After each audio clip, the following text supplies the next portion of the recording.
Yo, this is Kent Kruger, and yeah, I have my pants on now. It's about 11 p.m. Monday night, and oh God, I love my new task lighting, but it's got a frosted lens for one thing. But God, it makes every little line and crease show up. Anyway, this will be a short video. I'll probably upload it after the next video I recorded regarding the election predictions. But this morning in town, I approached a man who I could tell, because dude, he was like wearing them spandex shorts and t-shirt with the high school emblem on it, etc. And this was a truck, brand new Ford truck from Bud Cross, and who's no longer alive. Shit, if he was still alive, he would be like 100 years old. Seriously. And I think it's being run by his brother Jim or something now, Jim Cross. But I approached local head coach. There's only one in the county, Bobby Goforth, who didn't know me or recognize me on sight because he lives in his own little world, where he's the head coach. Anyway, I'm getting hammered.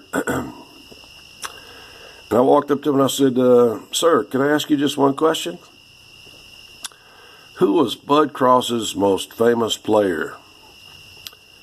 And he actually sat there because he realized as head coach, he was under the gun. I'm serious. He knew. I knew the answer. But you know what? It only took him I said, I'll give you 20 seconds. About 12 seconds later, he said, Charlie Kruger. And I said, that's correct. And I brought Mr. Goforth up to speed on what it's like to be a professional football player like me. Trust me, I got paid. Niggas gonna get paid. Niggas always get. Football is when you're the winner for a team and you're busting your gonads, you're working yourself to death,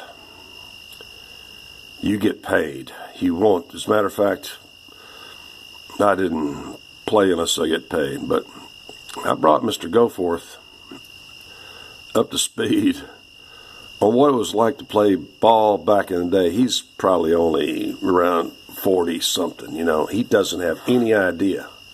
He didn't even understand that when you get injured and go on the DL list, your contract and your payments on that contract immediately go into suspense. And then my brother Charlie, his first year, broke his arm.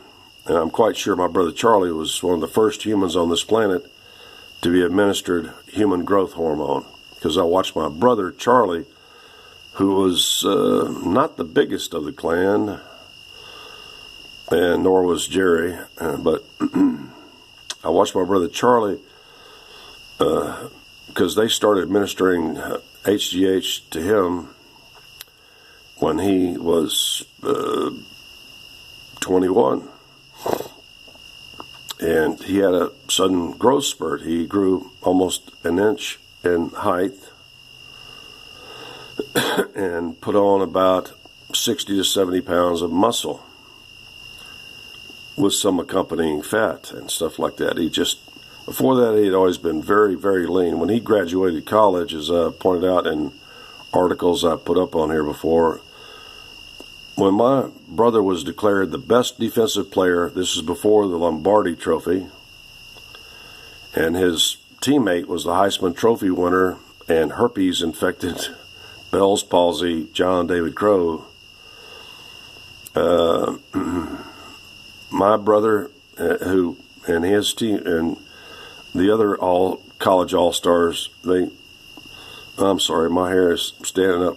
They actually beat the pros at Soldier Field, Chicago in 1957, I think it was. Yeah, 57. And, of course, about a month later, around his 21st birthday, he was drafted in the first round. But back in the day, they didn't pay shit.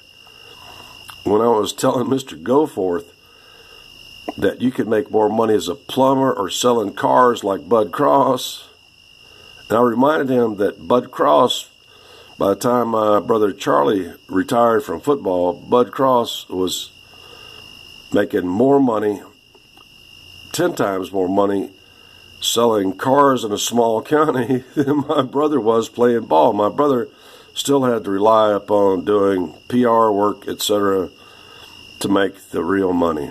That's how it used to work. I'll give a quick explanation for all you football fags and homos here and stuff like that. Do you remember the Jerry Jones and what's the football player's name was?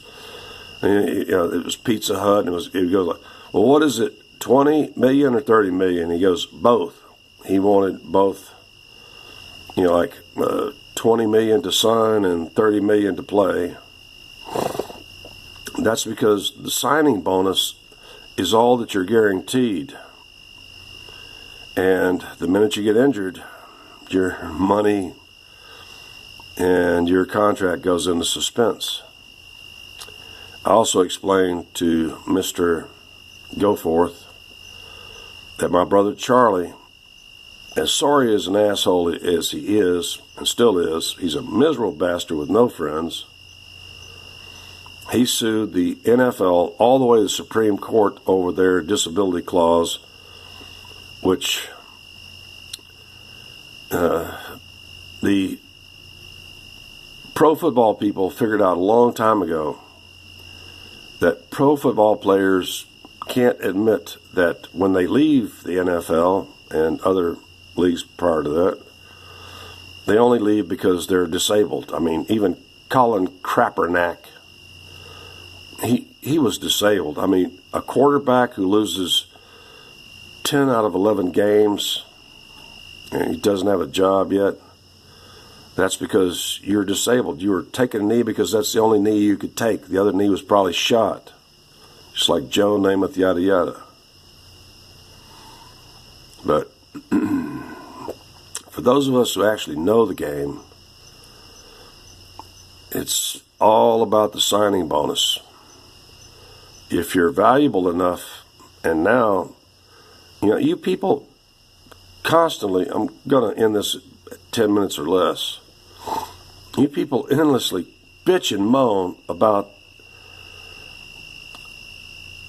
the monies that are paid to professional athletes who, every time they step on the field, risk their lives, they break their necks, they die, yada yada. We weed out all the weak hearts in high school football, which recently here, I think just in Texas last year, I think we had 2 weak hearts detected and died. And what you fuckers don't know is that past that signing bonus, once you get injured, like my brother Charlie did in 1957, yeah, it was. Might have been already the NFL season 58. You're immediately in suspense. No more checks for you.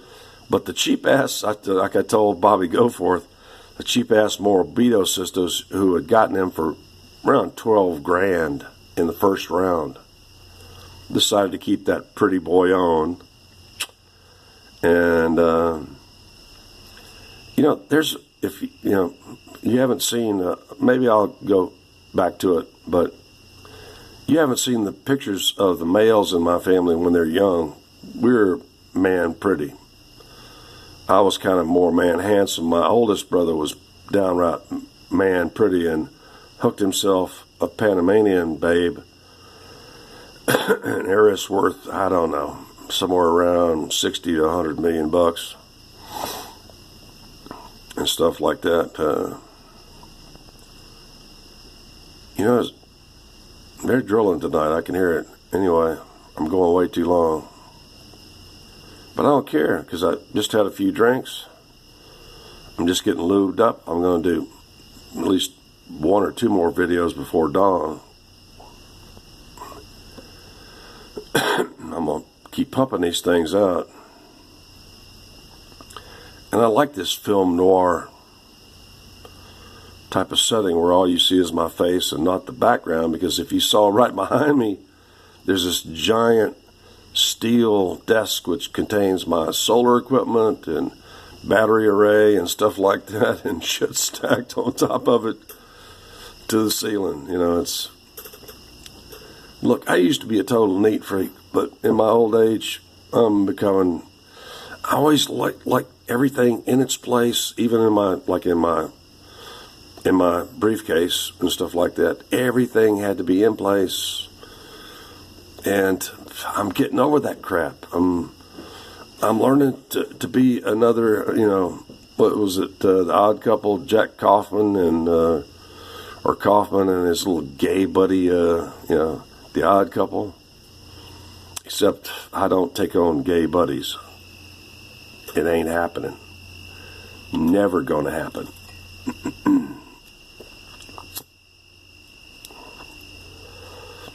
Yeah, it was like something, Oscar Madison, Felix Madison. Anyway, look it up.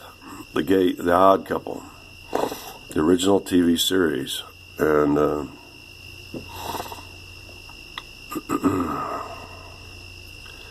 actually, sometime soon, I'm gonna give you some instructions on why I have so much meat right here. It's to keep my teeth.